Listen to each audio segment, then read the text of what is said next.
What if I told you that the way we valued companies for the last 100 years has been missing a huge piece of the puzzle? Well, today we're talking about ESG. That's environmental, social, and governance. It's a framework that's completely reshaping finance, not just by doing good, but by uncovering massive risks and opportunities that traditional models just don't see. Think about it.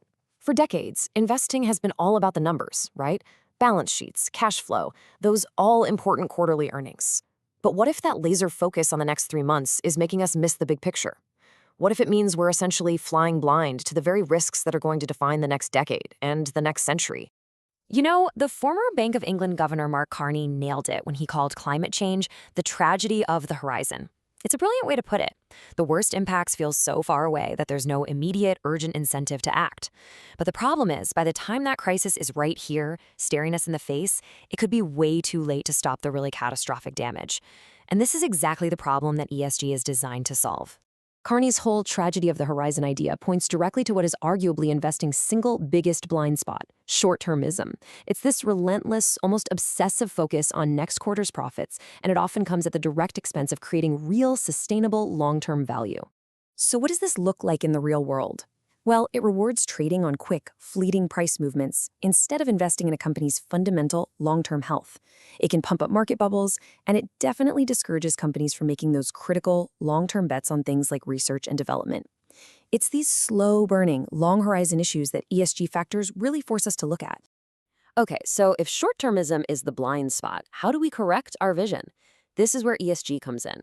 The best way to think about it is like a new lens for investing, a powerful new set of glasses designed to bring all those distant, long-term risks and opportunities into sharp, clear focus. And let's be really clear about this. ESG investing isn't just some fluffy, feel-good exercise. It's an incredibly pragmatic approach. We're talking about investors who are explicitly using environmental, social, and governance factors to get a much more complete picture of long-term risk and, ultimately, to generate better, more sustainable returns. It's just about being a smarter, more forward-looking investor. So what are these factors really? Let's break it down. For E, environmental, you're looking at things like climate change risk, pollution, waste, and how a company manages its resources. For S, social, it's all about people. How does a company treat its workers? What about human rights in its supply chain or the health and safety of its customers? And for G, governance, that's all about how a company is actually run. We're talking board diversity, executive pay, and its policies on things like bribery and corruption. But here's a crucial point, and it's one that trips a lot of people up. ESG isn't just one single strategy. It's actually a whole spectrum of different approaches, and they each have slightly different goals. So let's unpack that a little. This spectrum really helps show how it all fits together. So on one end, you've got traditional investing, right? It's 100% focused on financial returns. On the complete other end, you have philanthropy, which is all about social impact. ESG investing lives right there in the middle, but over time, it's evolved into a few distinct approaches. The earliest version was something called ethical screening. It was super simple. Just avoid the so-called sin stocks. You'd basically make a list of companies involved in things like tobacco, weapons, or gambling, and you just wouldn't invest in them. Pretty straightforward. We often call this negative screening. But today's approach, what we call ESG integration, is way more sophisticated. Instead of just excluding entire industries, you're actively including ESG analysis for all companies. You're asking tough questions like, how will an issue like water scarcity or high employee turnover materially impact this company's bottom line 5-10 years from now? And then you have impact investing.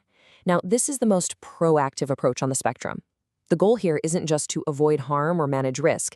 It's to intentionally invest in companies and projects that are specifically designed to create a positive and, this is key, measurable impact.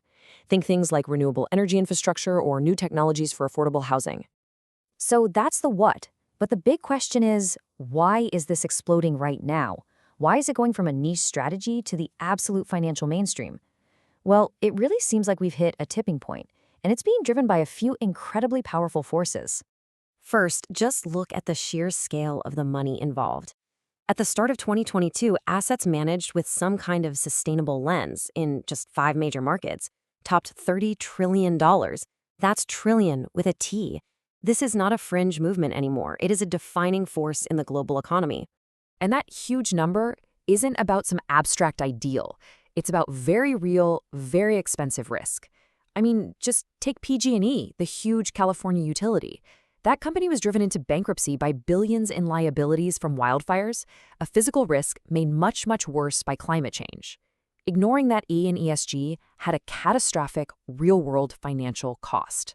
This massive growth really boils down to three key drivers. First, as that PG&E story shows, is simply better risk management. Second is a fundamental shift in what it even means to have a fiduciary duty. And third is the mounting pressure from regulators all over the world. And that second point, fiduciary duty, is an absolute game changer. For decades, the old thinking was that an investor's only duty was to maximize short-term returns, and that this actually prevented them from looking at ESG. But a landmark report back in 2005 completely flipped that logic on its head. It argued that ignoring material ESG issues isn't just a blind spot, it's actually a failure of your duty as an investor. Okay, so let's zoom out for a minute and really look at the big picture this all paints for the future of how we define value itself. The ultimate takeaway is this. ESG investing recognizes a simple but profound truth. You cannot have healthy companies on a sick planet. Long-term sustainable financial returns are fundamentally, inextricably dependent on stable, well-functioning societies and ecosystems. The health of our portfolios is directly linked to the health of our world. And so ESG leaves all of us with a powerful new question to ask. It's not just, what financial return will this make me? It's, what kind of world is this investment actually building? The answer to that second question might just define the entire future of finance. Thanks for watching.